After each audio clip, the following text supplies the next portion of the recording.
था। पहला number question का आंसर हो जाएगा इटली। पहला का आंसर क्या हो जाएगा? इटली का निवासी था। आपका आंसर हो जाएगा सी नंबर, बिल्कुल सही जवाब हो जाएगा। अगला हमारे पास दूसरा नंबर क्वेश्चन आता है, कोलंबस ने किस देश को भारतीय उपमहाद्वीप का हिस्सा समझा? न्यूजीलैंड, फ्रांस, पुर्तगाल या फिर अमेरिका? तो इसका सही जवाब हो जाएगा दोस्तों ऑप्शन नंबर आपका सी हो जाएगा, अमेरिका। क्या हो जाएगा? ऑप्शन नंबर आपका सी हो जाएगा, दूसरा का अमेरिका। दूसरा का आंसर हो जाएगा अमेरिका, ठीक है ना। और आपका तीसरा नंबर क्वेश्चन है कि जमोरिन था तो जमोरिन सेलोर यानी कि नाविक था, व्यापारी था यानी बिजनेसमैन, या फिर शिक्षक, या फिर स्थानीय शासक था? तो इसका सही जवाब हो जाएगा दोस्तों नाविक था, ठीक है ना। जमोरिन कौन था? तो नाविक था। आपका तीसरा का आंसर आपका ए नंबर बिल्कुल सही जवाब हो जाएगा, ठीक है। अब देखिए अगला हमारे पास आता है क्वेश्चन नंबर चार आता है। क्वेश्चन नंबर 4 है, बोस्टन टी पार्टी का संबंध किस देश से है? तो 4 नंबर क्वेश्चन का सही जवाब हो जाएगा ऑप्शन नंबर आपका ए नंबर होगा, संयुक्त राज्य अमेरिका। 4 का ऑप्शन नंबर आपका बिल्कुल सही जवाब हो जाएगा, ठीक है ना। सोशल साइंस का सब्जेक्टिव कब होगा? बाबू सोशल साइंस का सब्जेक्टिव का आंसर खोजने में थोड़ा टाइम लगता है। 5 नंबर आप लोगों का कि अमेरिकी संविधान कब लागू हुआ? 1788 ईस्वी में कहीं आता है तो कहीं 1787 ईस्वी में आता है। तो ऑप्शन नंबर आपका ए नंबर बिल्कुल सही जवाब होगा 1787 आपका इसको हो जाएगा, ठीक है ना। चलिए अगला मेरे पास क्वेश्चन नंबर 6 है कि लॉसेज फेयर का सिद्धांत किससे है? तो एडम स्मिथ। आपका आंसर हो जाएगा 6 नंबर का सी नंबर मिल जाएगा आपका बिल्कुल आंसर, ठीक है ना। 7 नंबर दोस्तों आपका क्वेश्चन है, विश्व का पहला लिखित संविधान कहाँ लागू हुआ था? आपको बताना अमेरिका में लागू हुआ था। विश्व का सबसे पहला लिखित संविधान कहाँ लागू हुआ था? अमेरिका में लागू हुआ था। तो आप लोगों का आंसर मिल जाएगा, आपका आंसर मिल जाएगा ऑप्शन नंबर आपका डी नंबर बिल्कुल सही जवाब हो जाएगा। कोई लड़का बोल रहा है 5 का आंसर गलत है, बाबू 5 का आंसर सही है। 5 का आंसर बहुत जगह पर सही होंगे, कोई बात नहीं। आप लोग 1787 काट दीजिए, 1789 पर टिक लगा दीजिए, ओके। चलिए थोड़ा सा हम कंफ्यूज हो गए हैं क्योंकि 9 का बहुत दिन हो गया ना पढ़ाया हुआ, इसलिए ओके। अगला क्वेश्चन हमारा आता है, भारत में आपातकाल किसने लागू किया था? आपको पता है ना भारत में आपातकाल लागू हुआ था कब? 1977 में हमारे देश के अंदर आपातकाल लागू हुआ था। तो किसने आपातकाल लागू कराया था? तो शायद दोस्तों आप लोगों को पता होगा किसने आपातकाल लागू कराया था? इंदिरा गांधी ने। भारत उस समय इंदिरा गांधी प्रधानमंत्री थी, उन्होंने ही लगाया था, ओके। चलिए आपका आंसर क्या हो जाएगा? ऑप्शन नंबर आपका सी नंबर हो जाएगा। अगला क्वेश्चन आपका 9 नंबर है। 9 नंबर क्वेश्चन है, लेक बालेसा किस देश से है? लेक बालेसा किस देश से है? तो 9 का सही जवाब हो जाएगा ऑप्शन नंबर डी, पोलैंड देश। आपका एक पोलैंड देश है, उस देश से है। अगला क्वेश्चन 10 नंबर है, गौरवपूर्ण क्रांति किस देश में हुई थी? गौरवपूर्ण क्रांति किस देश में हुई थी? 10 का सही जवाब हो जाएगा ऑप्शन नंबर डी, आपका इंग्लैंड में हुआ था। आंसर आपका 10 का दोस्तों डी नंबर हो जाएगा। अगला क्वेश्चन हमारे पास दोस्तों 11 नंबर, किसने पाकिस्तान में सैनिक तख्ता पलट की अगुवाई की? किसने पाकिस्तान में सैनिक तख्ता पलट की अगुवाई की? तो 11 नंबर क्वेश्चन का आंसर होगा ऑप्शन नंबर ए हो जाएगा, ठीक है ना, परवेज मुशर्रफ। ऑप्शन नंबर आपका 11 का ए नंबर मिल जाएगा। 12 नंबर क्वेश्चन है, सर कल पक्का 6 लाख सब्सक्राइबर पूरा होगा। अच्छा चलिए दिल से आपको थैंक यू, आपको तहे दिल से थैंक यू। अगर आपका संयुक्त राष्ट्र संघ के सदस्य देशों की संख्या कितनी है? तो 12 नंबर क्वेश्चन का सही जवाब होगा ऑप्शन ए 193। 13 नंबर क्वेश्चन है बाबू, 13 नंबर क्वेश्चन है, निम्नलिखित में से किस देश के पास वीटो अधिकार नहीं है? तो 13 नंबर क्वेश्चन का सही जवाब होगा ऑप्शन नंबर डी, जर्मनी। आपको पता ना जर्मनी काफी मतलब बाद में आजाद हुआ, उसको आजादी लेके फिर भी वो इतना जल्दी डेवलप किया कि पूछिए मत, बहुत जल्दी वो डेवलप किया, ठीक है ना।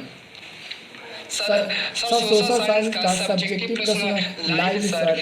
पहला क्वेश्चन आपका है यहाँ पर 14 नंबर क्वेश्चन है, संयुक्त राष्ट्र सुरक्षा परिषद के स्थायी सदस्यों की संख्या कितनी है?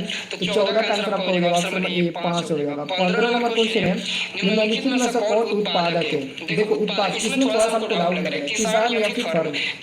अच्छा भिखारी भी है ना, देखो हाँ डाउट नहीं है, ऑप्शन नंबर आपका डी हो जाएगा, किसान और बढ़ई। देखो कारपेंटर और फार्मर यानी कि ए और सी दोनों होगा, जो कि डी नंबर में दिया ए और सी दोनों होगा, तो आपका डी नंबर वाला बिल्कुल सही जवाब हो जाएगा।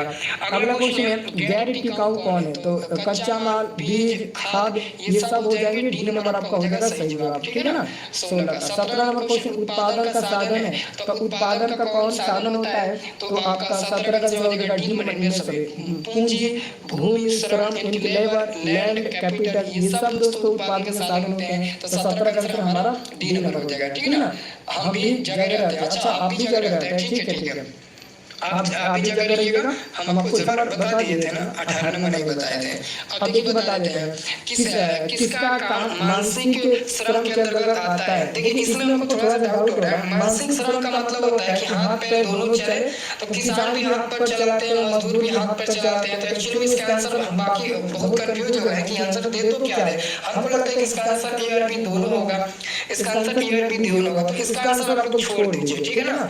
इसका आंसर अगर आपको अच्छे तरीके से पता है पूरा कॉन्फिडेंस से, तो आप इसका आंसर याद कर सकते हैं, ठीक है ना, बाकी नहीं तो छोड़ दीजिएगा। अगला क्वेश्चन है, बिहार के किस जिले का जनसंख्या सबसे कम है। आपको पता है ना, बिहार में एक आपका शिवहर जिला है जिसका जनसंख्या भी कम है, प्रति व्यक्ति भी आपका कम है। तो आंसर आपका क्या मिलेगा, शिवहर जिला हो जाएगा। अगला क्वेश्चन है, पूंजी के अंतर्गत आता है। तो पूंजी के अंतर्गत कच्चा माल, कारखाना, मशीन सब आ जाएंगे। तो आपका 20 का डी नंबर बिल्कुल सही जवाब हो जाएगा। 20 का आपका डी नंबर बिल्कुल सही जवाब हो जाएगा, आप याद कर लीजिए, ठीक है। अगला क्वेश्चन आपका 21 नंबर है। 21 नंबर क्वेश्चन है, निम्नलिखित में से क्या मानवीय पूंजी का निर्माण का स्रोत है। तो मानवीय पूंजी के निर्माण का स्रोत क्या है। तो दोस्तों आंसर मिलेगा आपका डी नंबर, इनमें से सभी हो जाएगा। आपका डी नंबर बिल्कुल सही जवाब हो जाएगा, इनमें से सभी हो जाएगा। डी नंबर बिल्कुल सही जवाब हो जाएगा।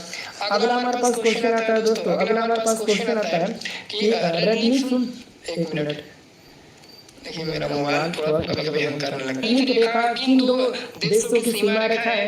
तो 22 नंबर क्वेश्चन का आपका आंसर होगा ऑप्शन नंबर आपका ए नंबर मिलेगा, भारत और पाकिस्तान। अगला क्वेश्चन है, मकाल पर्वत कहाँ स्थित है।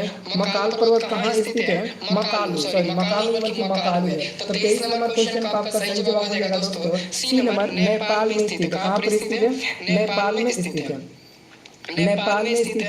10th का सोशल साइंस का क्लास, 10th का सोशल साइंस का सब्जेक्टिव क्लास 9:45 में होगा और 10 बजे 24 नंबर आपका प्रश्न आता है कि हिमानी झील का उदाहरण है। तो 24 नंबर क्वेश्चन आंसर होगा आपका डी नंबर, इनमें से सभी।